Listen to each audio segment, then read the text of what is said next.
Hello students, welcome to my channel physics की class. Students, आज के इस वीडियो में बात करते हैं about the centre of mass. ठीक है, तो सेंटर ऑफ मास क्या होता है, सबसे पहले हम इसको समझ लेते हैं। देखिए, बहुत इंटरेस्टिंग टॉपिक है, लेकिन बहुत ऐसे स्टूडेंट्स हैं जिनको ये चीज समझ में नहीं आती कि सेंटर ऑफ मास क्या होता है। तो इसको मैं समझाने के लिए सिर्फ एक बात कहता हूं कि the point in the system where the whole mass of the system can be supposed to be concentrated is called center of mass of the system। देखिए कैसे हम इसको समझने की कोशिश करते हैं कि सेंटर ऑफ मास ये है, मान लीजिए ये हमारे पास एक टोटल सिस्टम है, इसको हमने सिस्टम मान लिया। तो सिस्टम में क्या होगा, ये सिस्टम जो कंसिस्ट होगा बहुत सारे वेरियस पार्टिकल्स होगा। सपोज एक पार्टिकल यहाँ, एक पार्टिकल यहाँ पर है, और इस तरह से डिफरेंट पार्टिकल्स होंगे। ठीक है, and every particle has their different mass. तो इनका डिफरेंट मास होगा। तो ये डिफरेंट मास जो है, क्योंकि पार्टिकल का अलग अलग है, अब हमने सबको कंबाइन कर दिया है। तो कंबाइन करके उसको एक टोटल सिस्टम बना लिया है। तो ये पर्टिकुलर सिस्टम, अब हम कह रहे हैं सेंटर ऑफ मास कहाँ है। तो सेंटर ऑफ मास जो है वो इस सिस्टम में वो पॉइंट है जिसको कि हम ये मान लें कि हम ये मानते हैं कि ये पॉइंट है जहां पर इस सभी पार्टिकल्स का जो वेट है that is suppose to be concentrated. यहां हमने मान लिया कि ये टोटल वेट जो है यहां पर इकट्ठा हो गया है।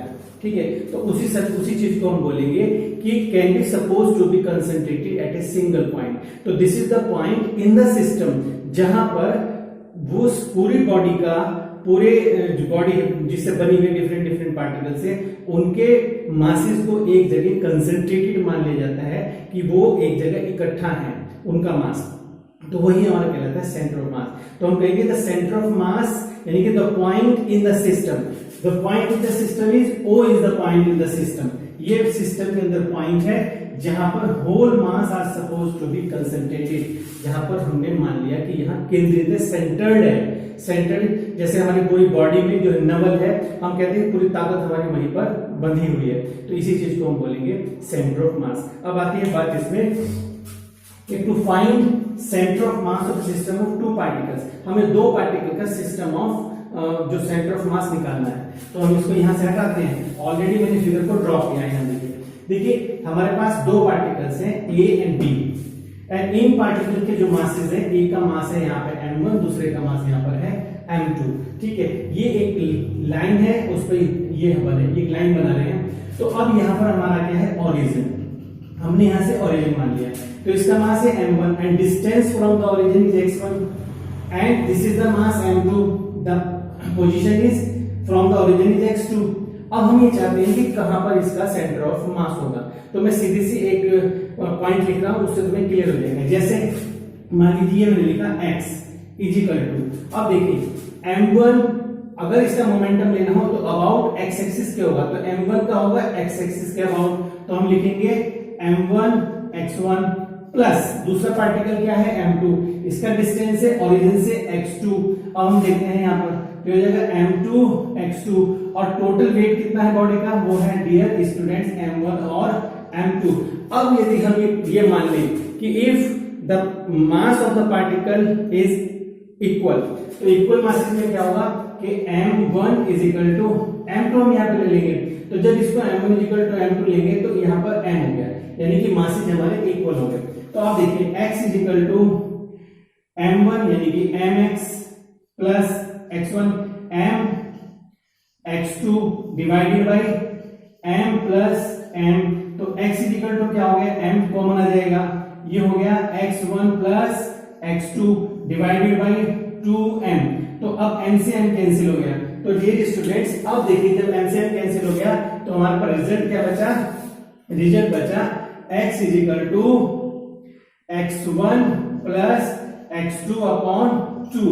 तो देखिए ये क्या चीज है, ये हमारे पास जो पार्टिकल्स हैं जिनका मास m1 m2 है वो हमने इक्वल माने। तो इनका जो पोजीशन यदि हम निकालते हैं, सेंटर ऑफ मास निकालते हैं, तो एट पॉइंट C पे होगा। अब इसकी कैसे करेंगे, C पे होगा। इसको देखिए कि यदि मैं मान लूं कि x1 जो डिस्टेंस है वो डिस्टेंस है 5 सेंटीमीटर, तो x1 को मैंने लिया 5 सेंटीमीटर और मैं मान रहा हूं x2 जो है वो हमारे पास हो गई, x2 को मिले 10 सेंटीमीटर, तो ये हम ले रहे हैं 10 सेंटीमीटर। अब देखिए x is equal to x1 plus ये होगा 15 centimetre divided by 2 equal to 7.5 centimetre. अब देखिए देखने से पता चल रहा है कि x1 डिस्टेंस तो 5 सेंटीमीटर था और x2 10 सेंटीमीटर था, तो 5 तो यहां तक हो गया। अब बच गया हमारे पास 5, तो 5 का मिडिल यहां से हाफ करें तो इसका क्या हो जाएगा हाफ, तो टोटल मिला के क्या हो गया देखो 7.5, यानी कि x इजिकल टू 7.5 सेंटीमीटर पे सेंटर ऑफ मास होगा, क्योंकि सेंटर ऑफ मास मतलब इसका जो सेंटर ऑफ मास है वहां इस सेंटर के पॉइंट पर होगा। ठीक है, तो इससे क्लियर हो गया है। यदि हम इसको देखो 5 सेंटीमीटर, तो ये हमने लिया यहाँ पर 5 सेंटीमीटर, अब 5 तो यहाँ तक हो गया, अब 5 आगे रह गया, तो इसके मिडिल से हम निकालेंगे तो वैसे भी 7.5 पे आ गया, क्योंकि 5 का मिडिल क्या होगा 2.5, तो ये हो गया 5 सेंटीमीटर, ये हो गया 2.5 सेंटीमीटर, तो टोटल मिला के देखिए इससे तो 7.5 सेंटीमीटर, 5 सेंटीमीटर, 2.5 सेंटीमीटर, तो रिजल्ट बचा 7.5 सेंटीमीटर। तो डियर स्टूडेंट इससे हम इसको निकाल सकते हैं। तो अब रिजल्ट क्या निकला, the distance of the centre of mass of the system of the two particles of equal masses, जो जिनका मास इक्वल है, equal masses from the origin is equal to the mean of their distances of the two particles from the origin.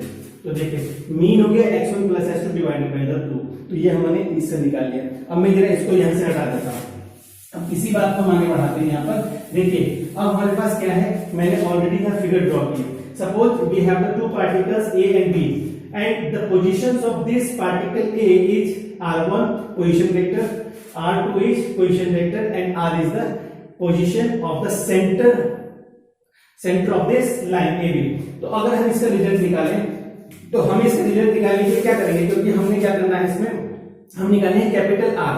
तो capital R हम यदि लेते हैं तो देखिए पहले वाले जो आर्टिकल था हमारे केस हमने कैसे किया कि M1 R1 प्लस यहां हो जाएगा M2 R2, ये भी वेक्टर्स है ये भी वेक्टर्स है, और रिजल्ट हो गया यहां पर M1 प्लस M2।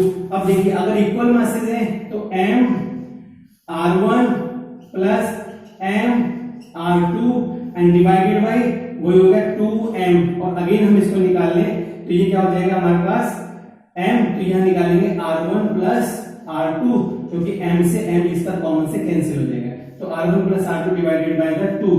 ठीक है, अब यदि हम इसको यहां पर देखते हैं रिजल्ट से, मैं इसको यहां से हटा दूं तो समझाने के लिए, तो देखिए क्या कर रहे हैं स्टूडेंट, R हो गया हमारे पास, यहां हो गया M1 प्लस M2 और capital R is equal to, अब देखिए M1 R1 plus M2 R2।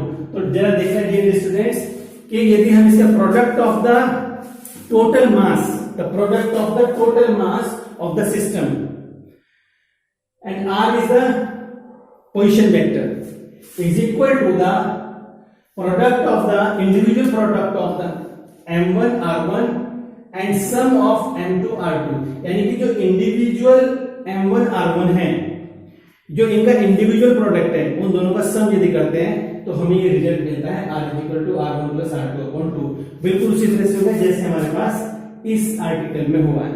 तो हमने क्या करना है, मेन बात इसमें समझने की है कि यदि हमारे पास दो पार्टिकल्स हैं तो उन दोनों पार्टिकल का जो सेंटर होगा, अगर वो 10 सेंटीमीटर पे है डिस्टेंस तो उनके बीच में होगा 5 सेंटीमीटर पे, अगर वो 15 है तो 7.5 पे होगा, यानी कि सेंटर ऑफ मास जो है वहां पर होगा जहां पर उस बॉडी का सेंटर होगा। तो it is a point in the system where the whole mass can be concentrated, can suppose to be concentrated, जहां पे मान लिया जाता है। तो आज के टॉपिक में इतना ही। आज हमने सेंटर ऑफ मास को समझ लिया, और इसी तरह से यदि हम करते हैं centre of mass of the group of charges, यानी कि ऑफ n पार्टिकल्स, तो इसी तरह से आर्टिकल को हम आगे बढ़ाएंगे। ठीक है, आज के वीडियो में इतना ही। Like and share my video, subscribe my channel. We will see in the next video. Thanks for watching.